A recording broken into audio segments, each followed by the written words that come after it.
नौकरी, मजबूरी या शौक, सीधी सादी सी रोली की शादी सिड से तय होती है। शादी के बाद तुम नौकरी करना चाहोगी? नहीं नहीं, बिल्कुल नहीं। वैसे मैं ये नहीं कहती कि नौकरी करना ठीक नहीं है, लेकिन पर्सनली मैं ये सोचती हूँ कि मैं गृहिणी बनूंगी। हाँ हाँ, क्यों नहीं। गृहिणी बनना भी आसान नहीं है। एक सफल परिवार चलाना किसी देश को चलाने जितना ही कठिन है। रोली को सिड का साथ और बात दोनों अच्छी लगती है और फिर वो दिन भी आ जाता है जब दोनों की शादी हो जाती है। शादी के बाद ये क्या, सारा दिन किचन, कपड़े और चार दीवारों के आगे पीछे घूमती रहती है। जा बाहर निकल कर देख, कितनी स्मार्ट लगती हैं वो औरतें जो नौकरी करती है। हाँ, अच्छी तो लगती है सासू माँ, लेकिन मैं नौकरी नहीं कर सकती। मेरा मन घर के कामों में ही लगता है। अरे मेरी बेटी तो कमाती है, अपने को फिट भी रखती है और सास को भी खूब शॉपिंग करवाती है। अच्छी बात है ना सासू माँ, मैं तो जो है उसी में संतोष मान लेती हूँ। बरकत होनी होगी तो इसी में भी हो जाएगी। ये बोलकर रोली चली जाती है। एक दिन सास की सहेली घर आती है, जहाँ रोली उन्हें चाय के साथ कई तरह के पकवान बनाकर खिलाती है। अरे वाह, तेरी बहू तो बहुत गुणी है, कितना सब बनाकर ले आई। मेरी वाली तो ऑफिस से आकर 2 रोटी ही सेक दे तो समझो एहसान कर दिया। अरे ऐसा ना बोल, तेरे घर में 2 कार, 4 मंजिला मकान और तेरे लिए जो वो अपने पैसे से साड़ी लाती है वो भी तो कितनी कीमती होती है। अरे मेरी वाली तो बस सारा दिन इन्हीं 2 कमरों को ताजमहल बनाने में लगी रहती है। सहेली चली जाती है। कुछ समय बाद रोली को एक सुंदर सी बेटी होती है। अरे क्या सारा दिन उस बच्चे में लगी रहती है? माँ, मुझे ना 1 मिनट भी छोड़ने का मन नहीं करता। देखिए ना, कितनी प्यारी है। मैं ना इस हर पल को एंजॉय करना चाहती हूँ। अरे हाँ हाँ, हमने भी बच्चे पाले हैं, हम भी जानते हैं कि कितने प्यारे होते हैं और अपने बच्चे को बढ़ता हुआ देखना कितना अच्छा लगता है। लेकिन एक दिन अचानक और रोली, एक बहुत बड़ी घटना हो गई। एक शॉर्ट सर्किट से पूरी दुकान जल गई। ओह, अब क्या कुछ समझ में नहीं आ रहा कि कैसे घर चलेगा। घर की पूरी गाड़ी पटरी पर लाने के लिए कई साल लग जाएंगे और वापस पहले जैसे होने में भी बहुत टाइम लग जाएगा।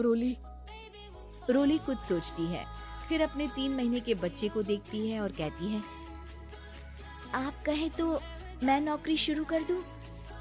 माँ मुन्नी को देख लेगी, फिर शाम को तो मैं घर आ ही जाऊंगी। सिड कुछ कहता उससे पहले ही उसकी सास वहाँ आ जाती है। अरे हाँ हाँ, अब भी तुझे नौकरी करने के लिए पूछना होगा। अरे घर पर इतनी बड़ी विपदा आ गई है, तू है कि बच्चे का मुंह देख रही है। अरे क्या मुझ पर भरोसा नहीं है?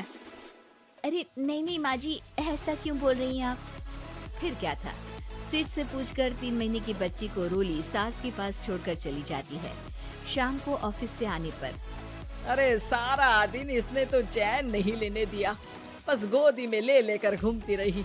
हाथ दर्द हो रहा है। बहू को बहुत गिल्ट फील होता है, लेकिन जब वो घर की हालत देखती है तो चुप रह जाती है। ऑफिस में सहेली कहती है, अरे रोली, तेरी तो बच्ची छोटी है ना, कैसे मैनेज करती है? कैसे मतलब? घर पर रहती है वो अपनी दादी के साथ। ओ यार, कितनी अच्छी है तेरी सास।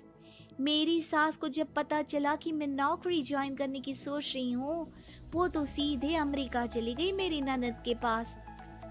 अच्छा, फिर तू कैसे मैनेज करती है? अरे मैंने तो फुल टाइम मेड रख ली है। ओहो, वो तो बड़ी महंगी होगी ना? हाँ यार, लेकिन कमाई भी तो हो रही है ना।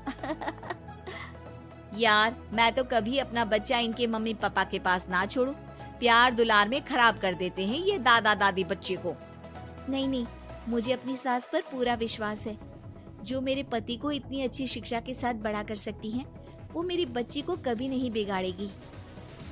खैर, रोली की इस सोच से उलट पड़ोसियों के बीच हाथ में बच्ची पकड़े रोली की सास कहती है, अरे क्या बताऊं, सारा दिन बहू बाहर रहती है। पहले अपने बच्चे पालो, फिर बच्चों के बच्चे। अरे अपना जीवन तो कुछ रहा ही नहीं। अरे नहाने भी जाती हूँ ना तो इसे साथ रखती हूँ, कल को कहीं गिर गई या चोट लग गई तो बहू तो हमारी खाल उखाड़ लेगी ना। अरे ऐसा भी क्या डरना बहू से, नौकरी थोड़ी की है उसकी। अब क्या बताऊं, पढ़ी लिखी लड़कियां हैं आजकल की। चलो चलती हूँ, सब्जी बनाने का वक्त हो गया है। बच्चे आएंगे तो खाना तो बना मिले। सास ये बोलकर वहाँ से चली जाती है कि तभी रोली ऑफिस से घर पहुँचती है। बाहर पड़ोसियों को देखकर, नमस्ते आंटी जी, कैसी हैं आप? अरे बहुत अच्छी हूँ, लेकिन तेरी किस्मत तो सबसे अच्छी है। क्या सास पाई है, मोती दान किए होंगे तूने। तेरा बच्चा भी देखती है, खाना भी बनाती है। बेचारी बहुत काम करती है तेरी सास। हाँ आंटी, सही बोल रही हैं आप। अब ऑफिस भी दूर है तो आने जाने में वक्त चला जाता है। खैर चलती हूँ। हाँ हाँ बेटा जाओ, गर्मा गर्म खाना खाओ। रोली घर आती है, जहाँ सास एक बार फिर छोटी सी मुन्नी की शरारतें गिनाने में लग जाती है। अरे आज तो इसकी वजह से मुझे 2 बार कपड़े बदलने पड़े। बार बार पानी गिरा दे रही थी। दोपहर में थोड़ा सोचा कि आराम कर लूं तो दूध के लिए रोने लगी। हाय, मैं तो परेशान ही हो गई। रोली को सास की बात अब कुछ अजीब लगती है, पर वो जल्दी से कपड़े बदलकर किचन में जाकर रोटियां बनाने लगती है। सारा महीना काम करने के बाद रोली को सैलरी मिलती है। वो पैसे लेकर सीधे सास के पास जाती है। माँ जी, ये मेरी सैलरी। आपने हर कदम में इस घर का साथ दिया। मैं नौकरी करने के पक्ष में नहीं थी, मैं तो अपने बच्चे को बढ़ता देखना चाहती थी। मैं थोड़े में भी खुशी थी। कभी मैंने आपको किचन में पैर नहीं रखने दिया था। घर की मुसीबत नहीं आती तो मैं कभी इन जिम्मेदारियों को आप पर पड़ने नहीं देती। अब सास समझ चुकी थी कि उसकी गलती कहाँ है। हाथ में पैसे देकर कहती है, मैं पढ़ी लिखी नहीं थी तो पति ने भी कभी पैसे हाथ में नहीं रखे, बेटे ने भी गल्ला संभाला, लेकिन तूने मुझे समझा। ये मेरा सम्मान है कि एक बहू होकर तूने पूरी सैलरी मेरे हाथ में रखी बेटा।